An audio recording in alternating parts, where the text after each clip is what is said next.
The transmission came through every satellite network, hijacking feeds from Buenos Aires to Tokyo, from the salt flats of Utah to the neon towers of New Seoul. It was sudden, uninvited, and impossible to ignore.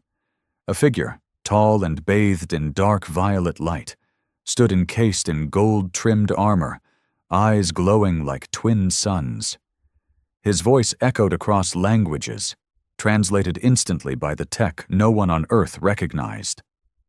"People of Earth," the figure began, "you now kneel before the Zorthian Empire. Resistance is death. Compliance earns you survival. You have one planetary cycle to submit or face extinction." The silence afterward was suffocating. Newscasters didn't blink. Social media went dark for 0.8 seconds. A record. Then, almost as if choreographed by the entire species' collective insanity, humanity responded in the only way it could. It laughed. Loud, mocking, uncontrolled, from living rooms to classrooms, military bunkers to late-night talk shows, the world exploded in laughter. Memes flooded the net. TikToks popped up with skits reenacting the speech, complete with tinfoil helmets and over-the-top monologues. Someone even uploaded a remix of the alien's message set to dubstep, titled "Bow to Who?" It hit 100 million views in 3 hours. At first, most assumed it was a prank, some viral marketing campaign.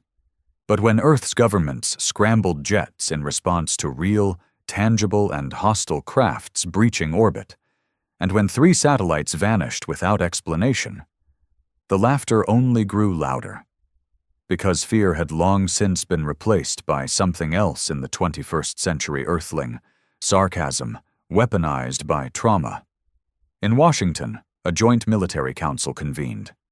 General Trask, a thick-jawed, steel-eyed veteran of the Eurasian conflicts, lit a cigar in the no-smoking zone and barked to no one in particular. "They threatened us mid-inflation, post-pandemic, and while the planet's on fire, hell, they're late to the party." In Moscow, Defense Commander Artonov muttered dryly, "They want submission? They'll get Slavic hospitality." The Zorthians had conquered 817 planetary systems without a single significant loss. Their empire spanned centuries and star clusters. They expected Earth to fall like all the others, trembling, compliant, begging for mercy. Instead, they intercepted a broadcast. From Earth.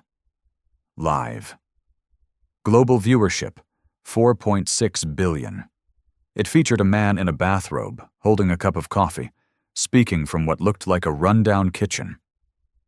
He stared dead into the camera and said, "So, thanks for the intergalactic death threat. Super terrifying. But I haven't even paid off my student loans yet, so come back when I'm more emotionally available." The broadcast cut to canned laughter and a jingle. The Empire's command vessel, Vorkal, hovered in low orbit, watching. The High Inquisitor Zvailon, a being who'd once vaporized an entire moon for disobedience, turned to his second-in-command and whispered, "What is wrong with this species?" That night, the Empire issued a second message, furious, promising planetary annihilation at dawn. Earth responded with a live comedy roast titled "Alien Karen Wants Our Planet," hosted by 4 stand-up comedians who pulled 0 punches and went viral instantly. And still, the Zorthians didn't understand. Their scans confirmed the presence of nuclear arsenals, kinetic satellites, AI warfare protocols, yes, but psychologically? Behaviorally? They had expected submission. Instead, they had triggered Earth's most dangerous evolutionary trait: humor under pressure. The Zorthians prepared their assault with the precision of a millennia-old military machine. A fleet of 33 assault carriers, each the size of Manhattan, aligned into formation above Earth's equator. Orbital cannons calibrated, nanite swarms were primed, and disintegration beams were warmed to full charge. In any other system, This display would have triggered immediate capitulation. But Earth didn't blink. If anything, it got worse. From Johannesburg to Jacksonville, the people of Earth organized impromptu alien invasion viewing parties. Giant screens went up in the streets, complete with popcorn stands and taco trucks. Some called it the end of the world. Most called it Friday Night. A live stream titled "Zorthians Be Trippin" became the #1 trending stream in less than an hour. A Texas-based rancher named Buck, shirtless, chewing tobacco, stood in front of a corroded pickup with a shotgun across his shoulder and declared, "Let me see one of them alien bastards land here. I got a welcome party they ain't ready for." The clip was looped over 10 million times. Even China's Ministry of Defense quietly retweeted it, with a laughing emoji. What the Zorthians had failed to calculate, what their AI simulations never accounted for, was Earth's abnormal social coping mechanism. Humor as psychological armor. Most species in the galaxy operated on strict emotional pathways. Fear suppressed logic. Panic increased compliance. But humans? They cracked jokes as cities burned. They roasted death itself. In the orbital war room of the Vorkal, High Inquisitor Zavalun stared at the latest intercepted Earth broadcast. It featured a bearded man in his 30s, broadcasting from what appeared to be his basement bunker. He looked straight into the camera and spoke in perfect galactic standard. Thanks to a translator app coded by some kid from Mumbai who thought it'd be funny. "Zorthians, my dudes, listen up. This is Earth. We've survived world wars, plagues, inflation, TikTok drama, and Nickelback. You think you scare us? Bruh, we had clowns eating children in sewers for fun." The Zorthian advisors began recalculating. "Are they mentally stable?" asked Commander Rilak, a 12-foot war beast wrapped in armor thick enough to stop solar flares. "No," Zavalun muttered. "Worse, they're emotionally detached and violently whimsical." Meanwhile, Earth's leadership held a meeting, but not in secret bunkers or shadowy boardrooms. No, they live-streamed it. The UN headquarters was turned into a circus of sarcasm and military logistics. Generals wore sunglasses indoors. Presidents wore hoodies. The entire room reeked of caffeine and dry humor. General Trask stood up during the live session. "We got threats, we got space laser eyes, and we got jokes. But here's the thing. The more they talk, the funnier this becomes. They don't understand us because they think fear equals surrender. They don't get that we've been born into chaos. We made memes out of global tragedies before breakfast." He pointed to a screen where some YouTuber was animating the Zorthian Emperor with googly eyes and fart noises. The room roared. And yet, beneath the sarcasm, the Earth militaries were working hard. Hidden under the veil of mockery, underground bunkers buzzed with AI-powered simulations. Quantum encryption locked in nuclear command codes. SpaceX, ESA, and several rogue launch networks aligned their satellite lasers under one backdoor protocol. Project Scorched Comedian. By the time the Zorthian fleet initiated their first strike, a strange silence fell across their command deck. Their solar cannon, a weapon capable of glassing entire continents, refused to lock on. Their radar screens flickered. Orbital telemetry jammed. Earth had hit back, without launching a single missile. They had hacked them, not through traditional means. Number Earth didn't send code. It sent content. Billions of Earth-based signals, memes, videos, JPEGs of cats with sunglasses bombarded the Zorthian data cores. Their ships ran on hyper-intelligent AI neural webs, and those webs were now flooded with TikTok. The Vorkal's lights dimmed as AI systems slowed. "We are under informational overload," shrieked the data technician. Zavalun clenched his fists. "What have they done?" On the ship's main monitor, a new Earth transmission began to play. It was a parody music video titled "Zorthians Ain't Got No Drip," featuring auto-tuned voices mocking their armor design and claiming the Empire used Wi-Fi slower than McDonald's. Some ships stalled in orbit. Back on Earth, deep beneath Colorado in NORAD, a grim-faced young lieutenant reported, "Sir, 19 of their 33 ships just dropped out of orbital sync. Systems are overwhelmed with Earth media garbage." "Define garbage," Trask barked. The lieutenant didn't even smirk. "Furries, ASMR mukbangs, a 5-hour loop of a cat slapping a baby." Trask lit another cigar. "Beautiful. Keep sending." The Zorthians finally retaliated. In frustration, they unleashed kinetic rods. Massive tungsten cylinders dropped from orbit with the destructive force of mini-nukes. 5 were launched. Earth countered with a unified missile defense net. US THAAD, Russian S-500, Israeli Arrow, and even Iran's rogue laser grid, all coordinated under an AI umbrella called Project Parody. Only one rod hit, a patch of forest in Canada. The only casualty was a squirrel, and it went viral. Within hours, the squirrel had a name, Commander Nutmeg, and a backstory. People edited his face onto war posters. Plush toys sold out by the millions. The Empire's attempted show of force became Earth's newest marketing opportunity. Zavalen paced in circles. "They think war is a performance." "No," replied his second-in-command grimly. "They've made it one." Desperate, the Empire sent ground forces. 3 transports landed in rural zones, 1 in Kansas, 1 in Australia's outback, and 1 in a Ukrainian village. All 3 were destroyed before footage could even be analyzed. In Kansas, a farmer used a tractor rigged with old fireworks and diesel fuel to set off an explosion that melted the dropship's hull. He was later recorded saying, "I thought it was a drone competition. Didn't know it was an alien." In Ukraine, the locals set up a table with vodka, Salo, and beat the Zorthian patrol into retreat after mistaking them for unusually aggressive tourists. In Australia, a man named Darren punched a Zorthian in the throat and yelled, "Get off my damn lawn, you tin-faced kangaroo!" Every incident became a meme. Every loss was celebrated with beer and laughter. The final straw came when the Empire intercepted a global ad campaign by Nike.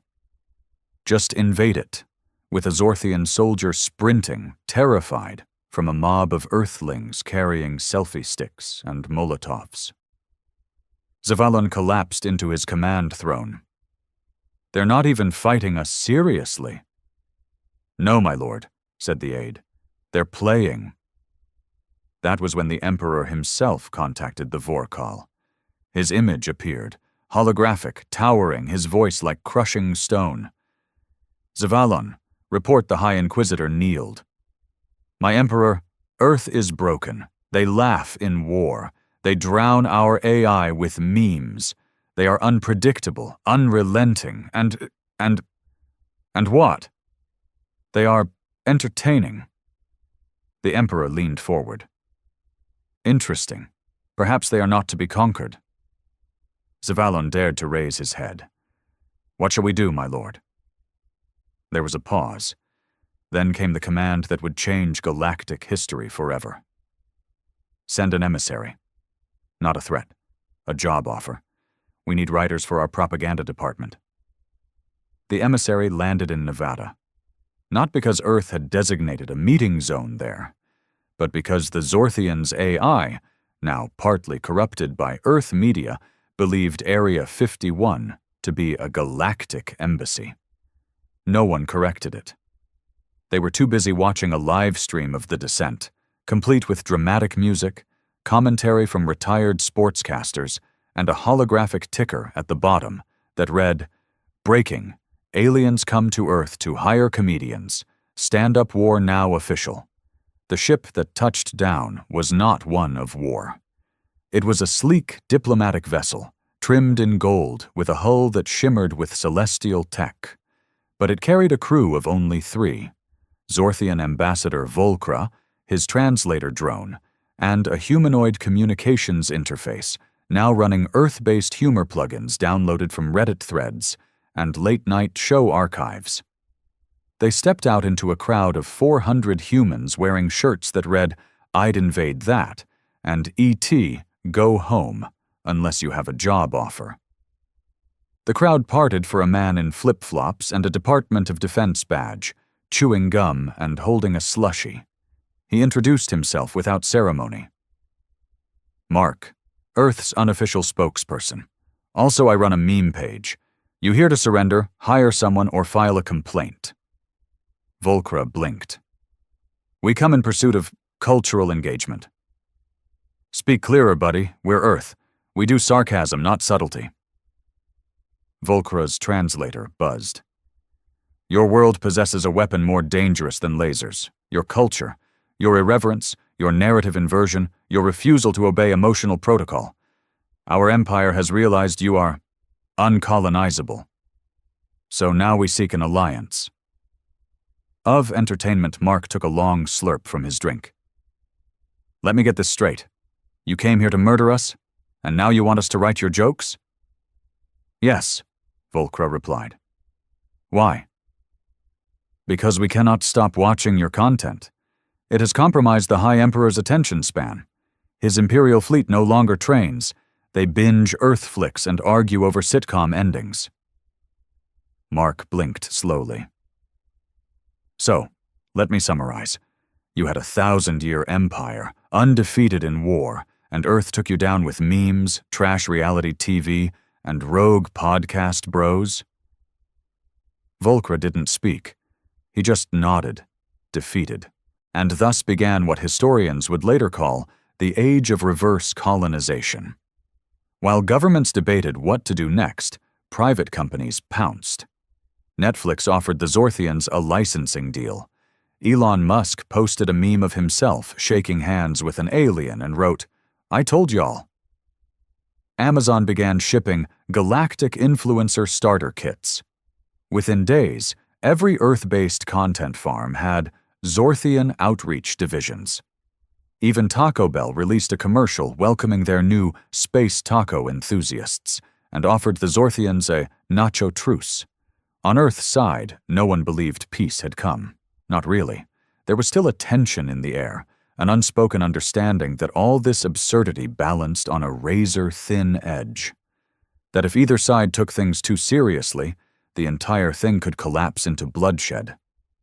But for now, humanity did what it did best. They monetized it. Volcra stayed in Los Angeles.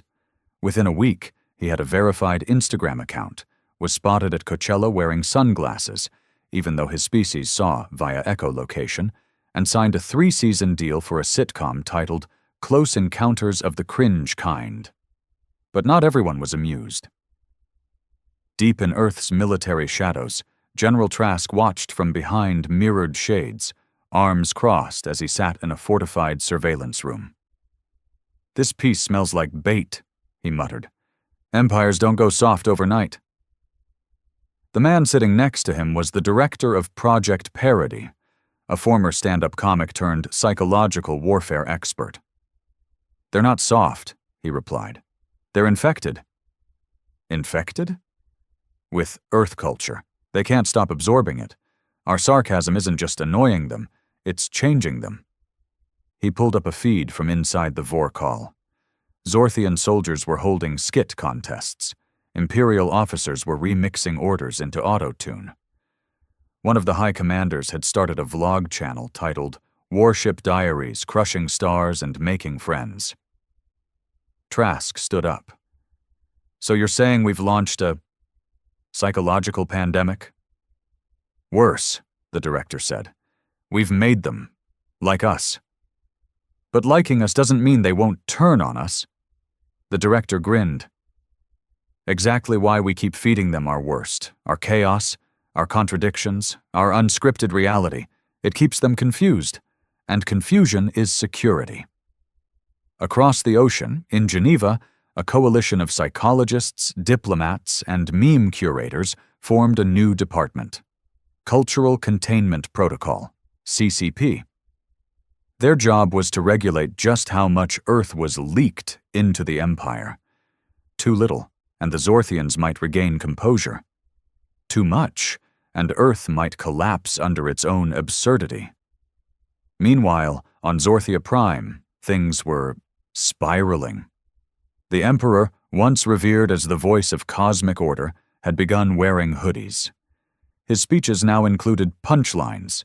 He fired 3 governors for lacking vibe alignment. An ancient court ritual was interrupted when he paused to watch cat videos sent by Mark. Old Guard Zorthians, warrior priests and star generals started whispering of blasphemy, of rebellion. That's when the Emperor made his boldest move. He invited Earth to co-govern the Empire. The announcement caused the kind of chaos even Earth hadn't anticipated.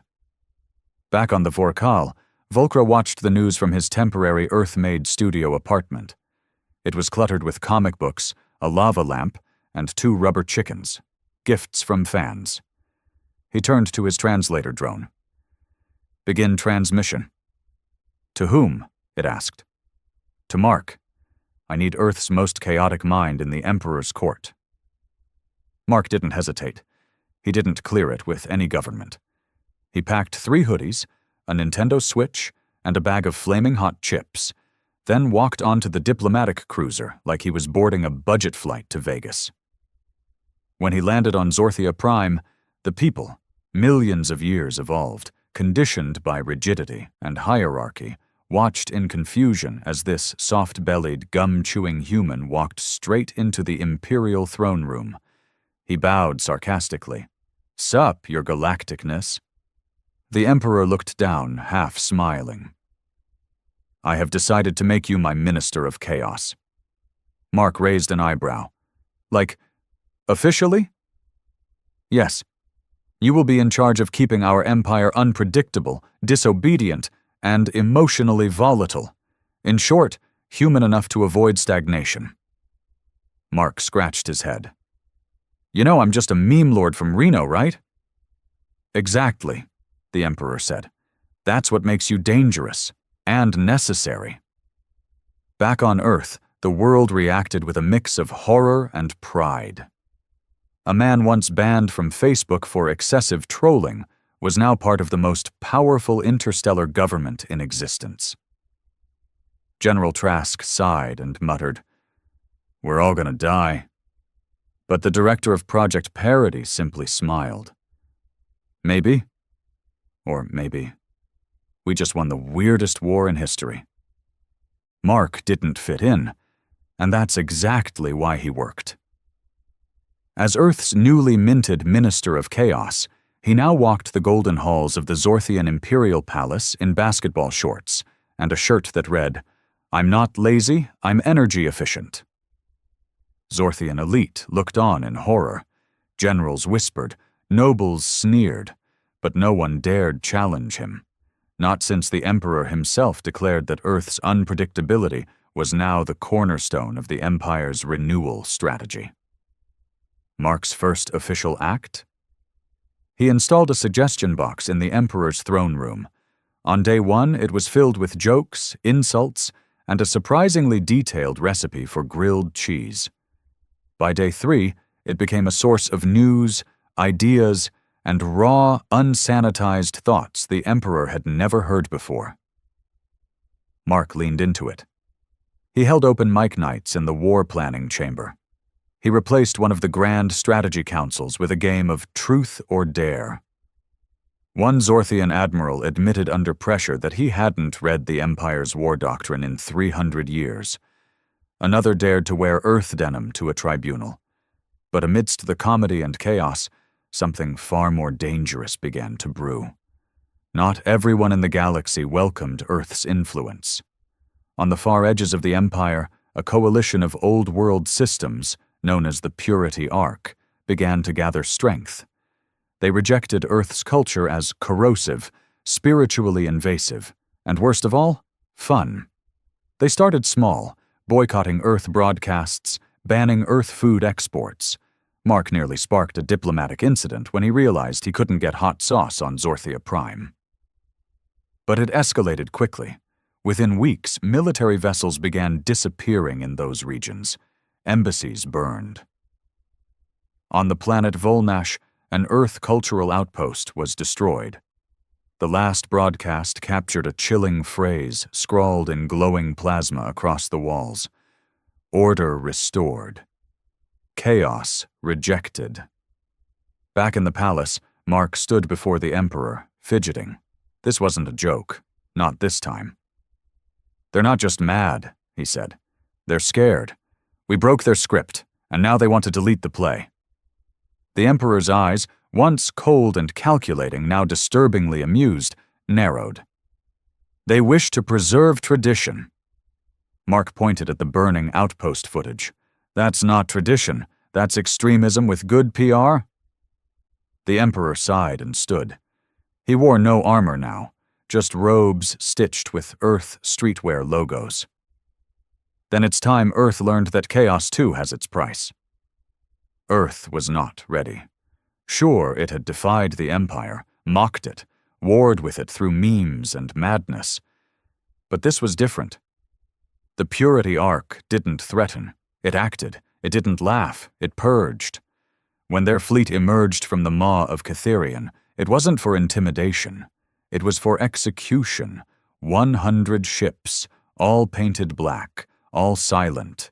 No warning, no speech. They cut through the Empire's outer rim like fire through parchment. At first, Earth assumed it was another joke. Edited footage. A viral marketing scheme. Then came the broadcast. Only this time it wasn't in Earth language. It was in Zorthian war script, a dialect older than memory. The Empire translated it. One sentence. "The infection ends now." General Trask, still watching from NORAD, slammed his fist on the table. "I told you. I told all of you this was coming." The director of Project Parody sat across from him, chewing sunflower seeds. "Yeah, but did you think it'd come with branding?" Trask glared. "This isn't a meme war. This is scorched space." Project Parody began scrambling. They launched Operation Comedy Shield, injecting billions of Terran signals into satellite networks, aiming to confuse, distract, and delay the approaching fleet. But the Purity Arc had learned. They had firewalled their ships, severed all cultural links. No memes penetrated, no jokes diffused. Earth's greatest weapon, its absurdity, bounced off like pebbles on steel. Mark, summoned back to Earth's Emergency Command Council, stared at the data feeds in disbelief. "We finally meet a species that laughed at annihilation, and now we've got a faction that doesn't even smirk." He looked around the war room. "All right, then we go old school." Operation Mock and Load began at dawn. It wasn't conventional. It wasn't even logical. It was Earth at its most dangerous, desperate, unpredictable, and inappropriately enthusiastic. They deployed hologram fleets that played reruns of sitcoms during battles. They installed laugh track generators in orbital drones. They beamed 24/7 prank footage onto enemy ships, somehow reprogramming Zorthian hulls to emit fart noises on proximity alarms. And it worked. For a little while. The Purity Arc's front-line ships began malfunctioning, not from the tech, but from the crew. Soldiers broke down from sensory overload. Their mental conditioning failed under sustained exposure to human nonsense. But then, the fleet adapted. They sent drones, automated systems, no crew, no emotion, no weak spots. They cut through the Empire's defenses with surgical coldness, erasing every trace of Earth's cultural imprints as they advanced. By the end of the third day, 7 planets had gone dark. 2 Terran colonies were lost. And Earth began to understand what it truly meant to be taken seriously. Mark sat alone in what had once been the throne room of the Vor Kal, now restructured into Earth's interstellar culture HQ. He stared at the last message from the Emperor. Chaos was the cure, but now the patient is immune. You must escalate. Below the message was a single phrase. Unleash the archives. Mark hesitated. The archives were forbidden content. The darkest humor Earth had ever produced. Banned skits, satirical warfare, unfiltered social experiments, psychological warfare crafted not for laughs, but for collapse. There were reasons they'd been locked away. They weren't just edgy, they were unhinged. "Are we really going to do this?" he whispered. Behind him, a voice replied. "We already did, the moment we made them laugh." It was the director of Project Parody. He handed Mark a drive. Inside this, the worst of humanity, the raw stuff, the truth wrapped in madness. Mark stared at it. "We're about to fight monsters with monsters." "Exactly," the director said. "Time to see if hell really has a sense of humor." The drive was called Black Vault, Laughter That Bled. Mark held it in his hand like it was radioactive. Because, in a way, it was. This wasn't the light-hearted meme barrage that had turned the Empire sideways. This was the archival content created during Earth's most unstable decades, the uncensored psychological barrage tested in Cold War black sites, dystopian social labs, and canceled late-night shows too dangerous for syndication. Humanity's unfiltered mirror. He stood inside Earth's Interstellar Signal Command, a bunker buried beneath Reykjavik, designed to survive a planet-wide EMP and still broadcast cat videos. The screens around him flickered with warnings. Every official in the room had signed off on this operation, even though their faces betrayed silent doubt. Mark glanced at the director of Project Parody. "You're sure this won't break us instead?" The director's face was pale, his usual smug calm replaced with something grimmer. "It's a 50-50, but we've got no other cards left." The Purity Arc's fleet was now 30 hours from Earth's atmosphere. The Empire's loyalist systems were overwhelmed or burning. The Zorthian Emperor himself had vanished. Rumors said he'd exiled himself after refusing to launch a counter-offensive that would have killed billions. Mark sighed. "Right. Then we go full nuclear. Emotionally." He inserted the drive and unleashed Earth's final defense, weaponized honesty. The first signal wasn't a missile. It was a video. Raw, handheld footage of a man breaking down in his kitchen at 2:34 a.m., confessing he couldn't afford diapers for his child. The sound wasn't edited. The lighting was awful. His tears were real. The next broadcast showed a street brawl between ex-friends over stolen rent money. Shaky cam, screaming, unresolved pain. Then came grainy therapy session tapes, stand-up comedians confessing they wanted to die between punchlines.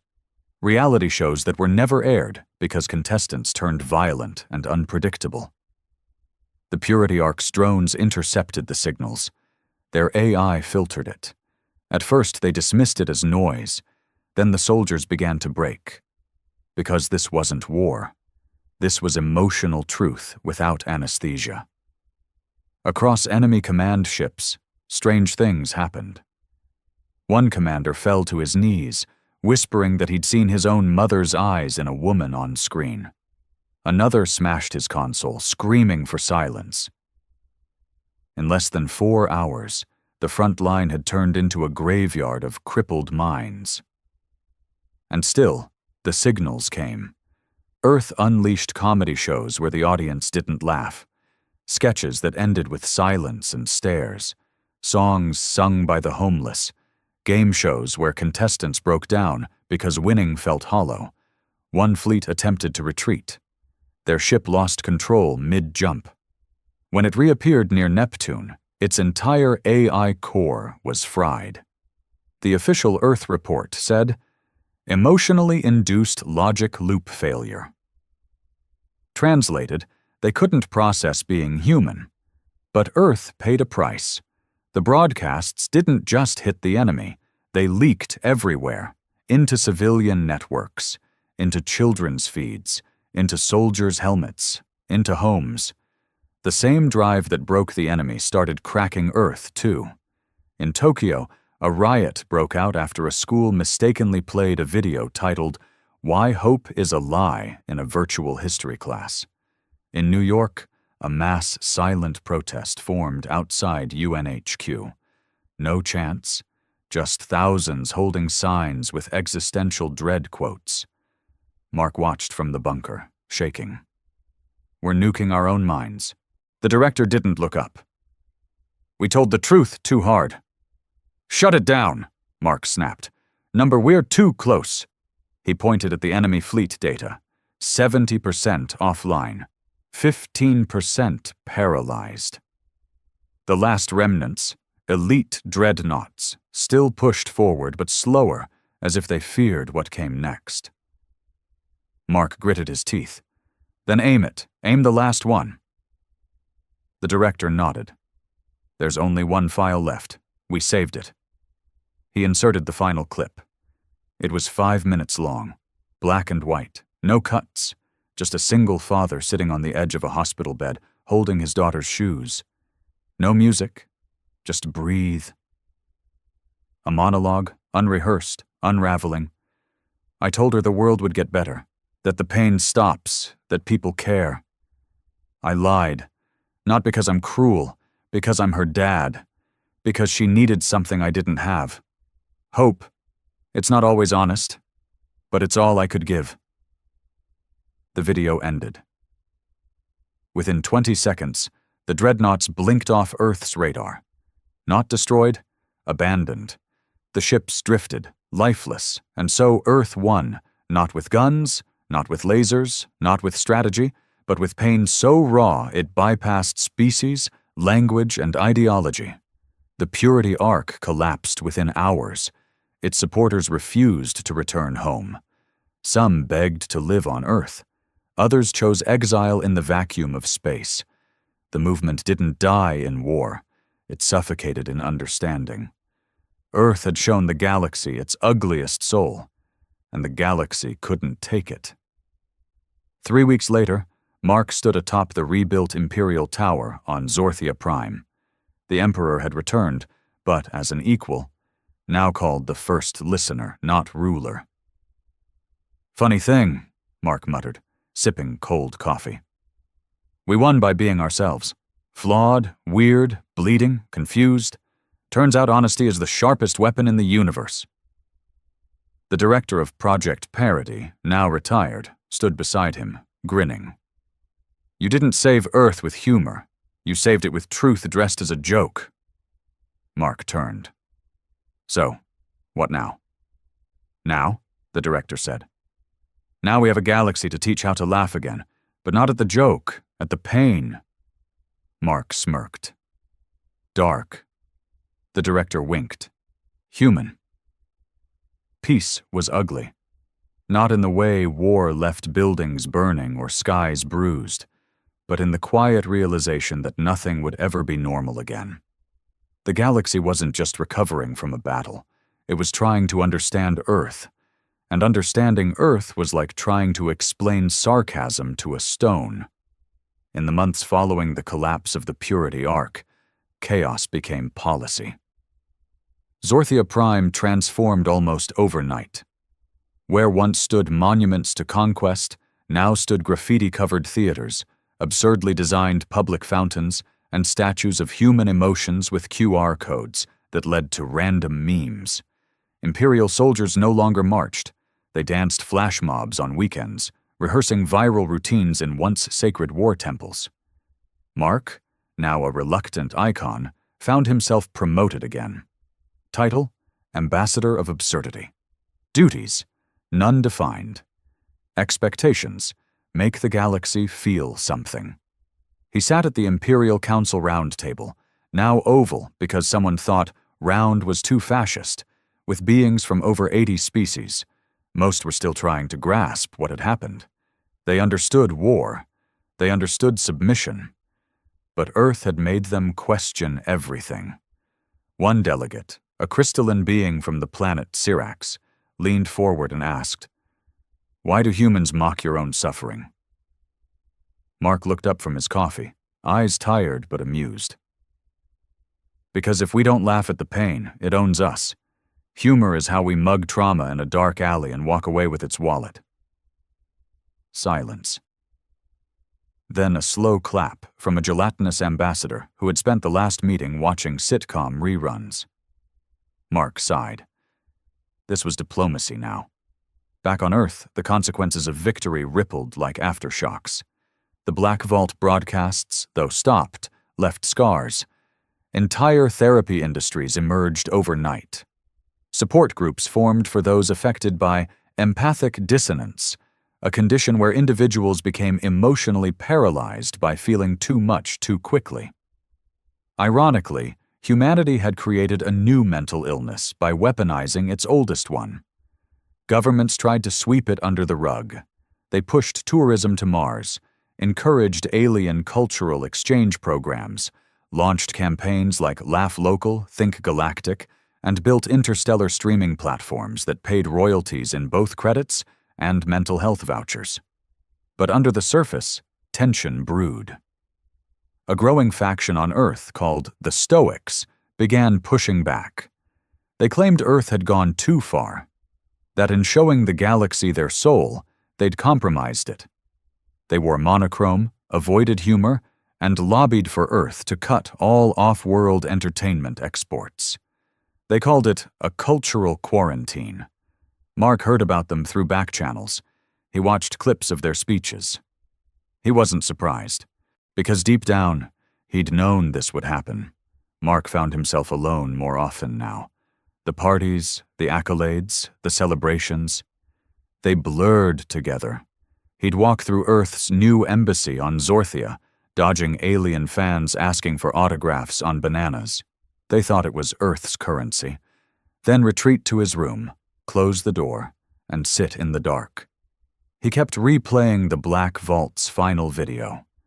The father, the shoes, the rawness still lingered. One night he received a call from the Emperor.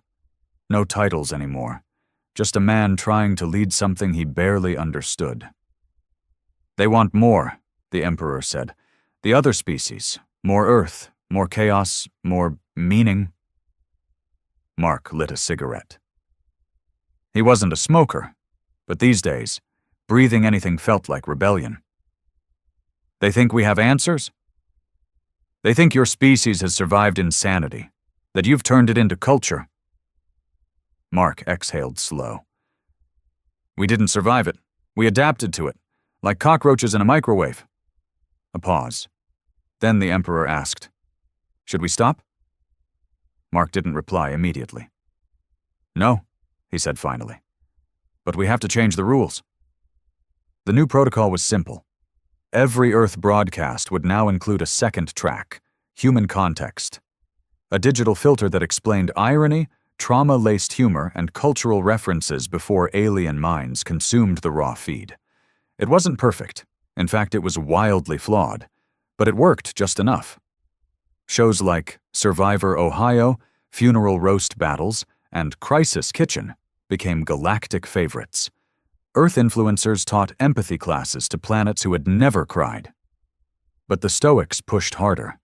They marched in silence through Manhattan, posted black and white propaganda across New Berlin, and hacked into Earth's most popular podcast to broadcast a single phrase. "You made the universe laugh. But at what cost?" Then the backlash hit. On a planet called Veraxis 6, a group of young aliens replicated a scene from an Earth comedy sketch where two friends faked their deaths to prank a third. They didn't understand it was fiction.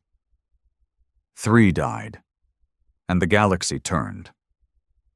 News channels ran headlines, "Earth's humor kills again." Satire or sociopathy?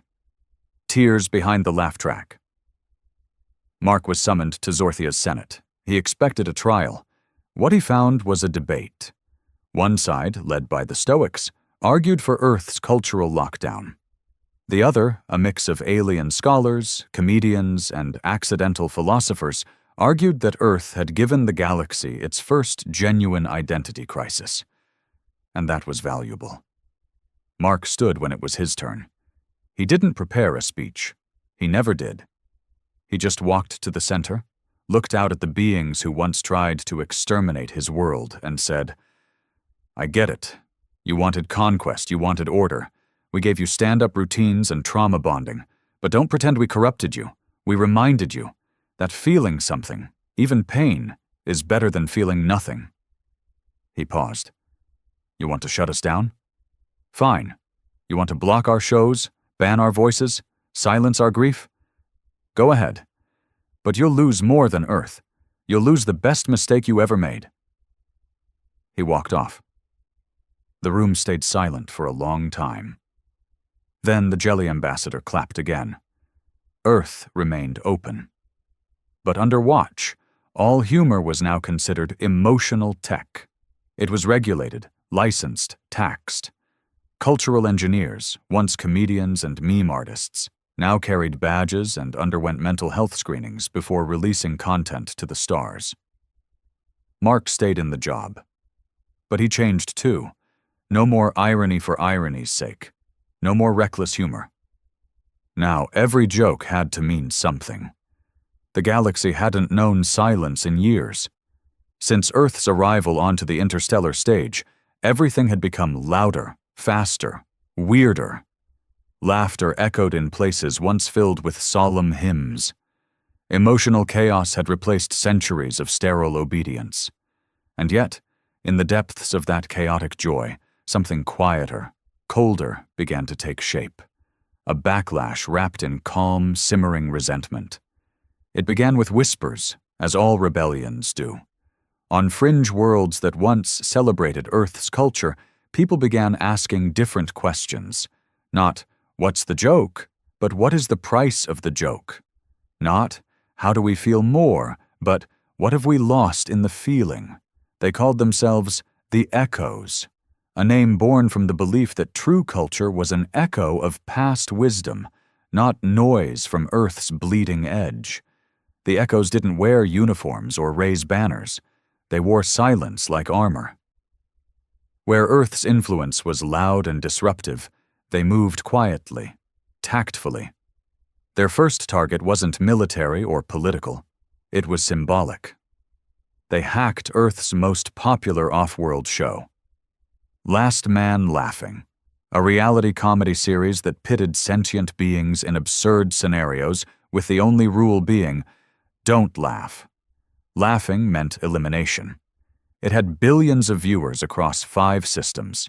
During the season finale, right when the last 2 contestants were about to face off in an exploding pudding factory, every screen went black.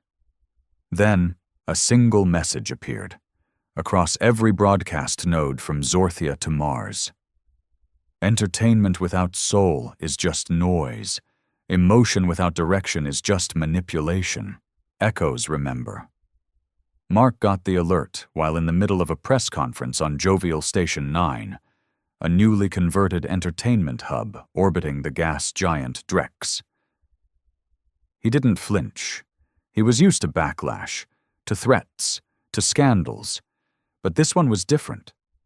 It wasn't angry, it wasn't wild, it was precise. When he got back to his quarters, there were already 12 reports from Earth Intelligence, 6 from Zorthian Security, and a private encrypted message that just said, "They're inside the feed systems. They're not trying to destroy us. They're trying to replace us."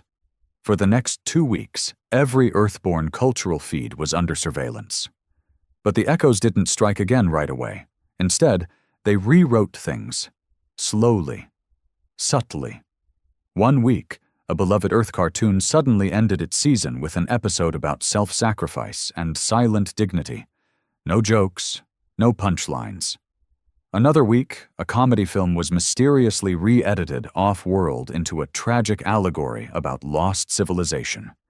It wasn't censorship. It was cultural surgery. Mark convened with the director of Project Parody, now retired, but still an unofficial consultant. They met in a secure room beneath the Earth Embassy on Zorthia Prime, surrounded by neurodampeners and psychic blockers. "We're being diluted," Mark said. "They're taking our sharp edges and dulling them into platitudes." The director poured himself a drink. "And they're doing it with our own tools, using our delivery systems, our language. It's not a war. It's cultural counterinsurgency." Mark frowned. "So what do we do?" "You don't fight an echo," the director said. "You drown it." So Mark did what he did best. He went rogue. He bypassed regulations, ignored oversight, and launched an unsanctioned broadcast directly from the Vorkal's original War Command station, a place still loaded with ancient tech too outdated for echo interference. The program was simple. Mark, unfiltered. It wasn't funny. It wasn't comforting. It was real. Each episode, Mark spoke for an hour. No script, no censorship. He talked about Earth's worst days, about addiction, loneliness, war, about being laughed at while quietly dying inside. He told stories no one had the guts to tell. No laugh track, no graphics, just a man and a mic and the ugly beauty of the human condition. The first episode aired on 11 channels. By week 2, it was on 500. By month's end, it was the most watched program in the known galaxy. Because in a galaxy that had overdosed on punchlines, truth had become the new rebellion. But the echoes didn't stay silent. They hit back, fast and hard. One night, Mark returned to his apartment on Zorthia and found it trashed. Not by weapons, by symbolism. The walls were painted gray. Every piece of his Earth memorabilia was replaced with Zorthian art of solemn ancestors. His mirror had a phrase etched into it. "You taught us to laugh, now teach us to grieve." Then they took it further. They hijacked one of his broadcasts, not with a message, but with a demonstration. Live on air, a group of echoes performed a dramatized funeral of cultural dignity, showing actors dressed as Earth caricatures, clowns, influencers, drunk politicians, stumbling over a casket, while alien children watched in confusion. It was powerful and brutal. Mark didn't even try to shut it down. When the feed returned to him, he sat still for a long moment. Then he said, "They're not wrong." That sentence fractured the movement. Because if the chaos admitted fault, if Mark questioned the purity of Earth's culture, then even the believers were forced to pause. Earth had become a mirror the galaxy couldn't look away from. But mirrors reflect everything, including the cracks. A new wave of creatives emerged, not just humans, but hybrids, alien poets using Earth's beat rhythms, comedians from gas giant colonies mixing sarcasm with ritual chants, scriptwriters who combined satire with grief, and they called themselves The Balance. Their motto was simple: we laugh not to forget, but to remember without breaking. Mark didn't found them, he didn't lead them, but they all said the same thing. He gave us permission. Still, the battle wasn't over. The echoes escalated. They went after the archives, Earth's deepest cultural storage buried in the asteroid belt's vault stations. They launched cybernetic bugs into the vault's encryption system, not to delete the data, but to scramble context. Soon, ancient Earth content appeared spliced, broken, reinterpreted. A classic war movie now ended with a message about surrender as salvation. A timeless stand-up set was edited to turn self-deprecation into glorified victimhood. Even Earth didn't know what was real anymore, and the people began to fracture. Old Earth, New Earth, the Balance, the Stoics, the Echoes. They weren't killing each other, but they were splintering silently. And Mark, tired, older, watching his legacy mutate, finally decided to go home. He landed in Nevada, where it all started. The skies were quiet now. The stars held secrets he no longer needed to chase. He rented a small cabin, lived alone, and watched the world spin without him. Occasionally, a drone delivered fan letters, sometimes hate mail, usually both. But one night, the knock came. Not digital. Real. He opened the door to find a child, maybe 10 years old, green skin, 4 eyes, holding a drawing. It was crude, crayon, but unmistakable. It was a picture of Mark, standing on a stage. Below him were alien kids laughing, some crying. Above him the words, "You helped me feel okay about being weird." Mark knelt slowly. "What's your name?" The child beamed. "Zero." Mark smiled faintly. "You from Earth?" The kid nodded. "Half. My dad's from Andara. My mom's from Pittsburgh." Mark looked at the drawing again and realized that no rebellion, no censorship, no regulation would ever erase this one thing. The connection that only truth could make. The sky above Nevada was empty that night. No starships, no surveillance drones, no neon glow from orbiting satellites. Just cold wind across the sand, the smell of sagebrush, and silence. The kind of silence Mark hadn't heard in years, the kind that didn't feel threatening. Just full. He sat on his porch with a thermos of something between coffee and anti-insomnia syrup, a drink popular among burnt-out Earth diplomats and ex-galactic celebrities. The mug had a faded print. "I survived first contact and all I got was existential dread." Fitting. The kid, Kiro, had gone home after dinner and 2 hours of Mark fumbling through old streaming clips on a dusty projector. Mark had shown him the early days, when Earth's culture was raw, hilarious, and tragic all at once. The memes that had started wars, the stand-up sets that became sermons, the unfiltered breakdowns that somehow healed entire species. Cairo had laughed, then cried, then laughed again, and before leaving he looked at Mark and said, "I don't want to be wise. I want to be real." Those words echoed louder than any message the Empire ever broadcast. Mark stared into the desert. His time was ending. Not from age, not from illness, but because his kind of relevance had an expiration date.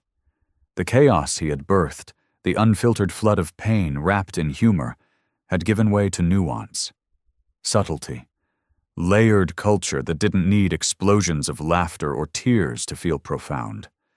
The balance had found its rhythm, and Earth was no longer a firestorm. It was a lighthouse, steady, still glowing but not screaming. He didn't resent it. He'd fought for this, bled for it. But now, he was the past, and the galaxy had moved on. Still, his story wasn't quite done. The next day, a message arrived via courier drone, a physical letter. Rare now, reserved for only the most personal of notes. The envelope was sealed with the insignia of the Unified Cultural Assembly, the council formed from Earth, Zorthia, and 6 other core systems that governed all interstellar media, philosophy, and art. Mark opened it, unfolded the thick parchment, and read, "You are hereby requested to deliver the closing speech at the Galactic Reconciliation Summit, to be held on the rebuilt ruins of Veraxis 6, the first planet where your message was both weapon and salvation. No script, no oversight, just your voice." At the bottom was a single line. "One last truth before silence." He arrived on Veraxis 6 3 days later. What had once been a battlefield was now a garden. Not metaphorically, literally. The summit was held in a massive biodome, grown from native trees and Earth-engineered flora. Beneath the living canopy sat thousands of delegates, civilians, thinkers, and artists from across the stars. No guards, no armor, no threat, just people. The stage was a simple stone platform surrounded by growth. No lights, no microphone, just a circle. Mark stepped into it, looked around. No screens, no feeds, just eyes, alien, human, hybrid, waiting. He inhaled. Spoke. When I was a kid, he began, I didn't laugh much, not because I couldn't, but because I thought it made me look weak. That smiling was giving the world permission to take a swing at you. I used to watch comedy shows with my arms crossed, like I was too smart for joy. He paused. A rustle in the trees above. Then one day I saw this old clip. A man on stage, bombing, no one laughing, jokes falling flat. But he didn't stop. He kept going, kept sweating, until finally someone in the crowd snorted. Not a laugh. A snort. And the guy froze, smiled, and said, "You heard that? That's hope farting out of despair." Murmurs of laughter spread. Mark smiled faintly. I laughed so hard I cried. And I realized then, humor isn't about being strong. It's about being brave enough to feel when you know it might hurt more than it heals. He turned slowly, looking at the faces. Beings who once couldn't process sarcasm, now leaning into every syllable. We taught the galaxy how to laugh, and we taught ourselves to grieve. But the real miracle? We reminded each other we're not alone in the absurdity of survival. He pointed towards the dome. This place was built on the ashes of misunderstanding. The Purity Arc tried to erase our chaos. We responded with a mirror. And now look. No throne, no flags, just a garden. He stepped back. Maybe laughter won't save us. Maybe truth won't either. But connection? That's something no rebellion, no empire, no meme can undo. He took one last breath. And if nothing else, I'm glad we gave you that. He left the circle. Silence held for a moment longer than was comfortable, then applause, not thunderous, not wild, just honest. 3 weeks later, Mark was gone. Not dead, not missing, just disappeared. Some said he retired to one of Earth's moon colonies. Others claimed he was taken in by the balance to teach the next generation of cultural custodians. A few conspiracy nuts insisted he uploaded himself into the intergalactic net and now lived as a sentient stream of sarcastic commentary and dad jokes. But one thing everyone agreed on. He never came back. And maybe that was the point, because Earth didn't need him anymore. Not like it used to. The culture had matured, the galaxy had grown, and somewhere in a corner of the net, on a forgotten podcast from 10 years ago, his voice still echoes. We're all just walking paradoxes pretending we've figured it out. So if you're gonna fall, fall laughing. If you're gonna cry, cry loud. And if you're gonna tell a joke, make sure it's honest enough to hurt. Epilogue. Years passed. On Veraxis 6, children of every species attended storytelling schools built into the roots of the biodome. Each year, they'd gather under the old stage and take turns telling jokes, tales, confessions. And above the entrance to the storytelling grove, carved in stone, was a quote. "We didn't win the war. We changed the rules of the game." The signature was simple. But its echo would outlast empires.